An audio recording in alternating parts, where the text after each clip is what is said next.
Hello people, my name is James Alexander Wiley and welcome to my YouTube channel.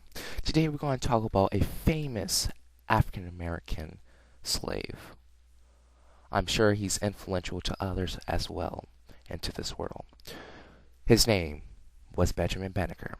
Benjiman Benneker was born in Maryland, November 9th, 1731. He was considered to be the first African American to become the greatest mathematician slash astronomer of all time.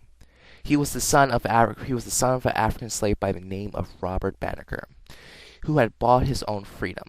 Benjamin lived on his farm to attend a nearby Quaker country school for several seasons. He received no further formal education, but enjoyed reading and taught himself literature, history, and mathematics.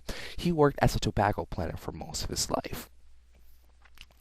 Benjamin would also observe what was around him from outside of his boundaries. He would pick it up, analyze it day and night, and also he would take notes what he had observed and put it back where it was. For example, at the age of 30, Banneker constructed a striking wooden clock that had carved out of wood.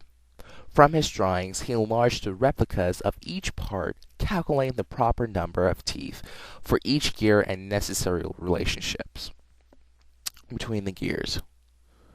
He constructed a working wooden clock that kept accurate time and struck the hours for over 50 years without having seen a clock before that time. Now, I'm assuming that when he disassembled a real watch, of course, he took out the parts and examined it and measured it length by length. But I'm sure he did some history about the Greeks, because I'm sure the Greeks were the one who kept accurate time. So that's why I'm assuming that where he got it from. He compiled an ephemeris or information table for annual almanacs that were published for the years through 1792 through 1797. So, okay.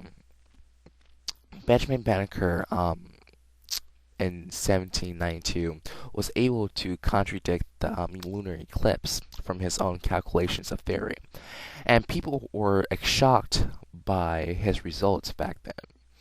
And so then he wrote a book about his theory. How can he tell about the lunar eclipse from his own calculations from Pennsylvania to Virginia and even through Kentucky back then. His main focus was being an astronomer back then, because he considered math as one of his hobbies. Plus, he wanted to go beyond his limits. Same thing with being an enormous musician. When you become a musician, there's certain logic to that. With math, of course, there's different meanings of reading the notes and then telling the difference between x and y equals x equals b square / c square. But I'm sure there's logic in that. Everything that you see here is universal language almost. Until then, Benjamin Banneker's statue still remains in Washington, D.C. from Thomas Jefferson. Thank you.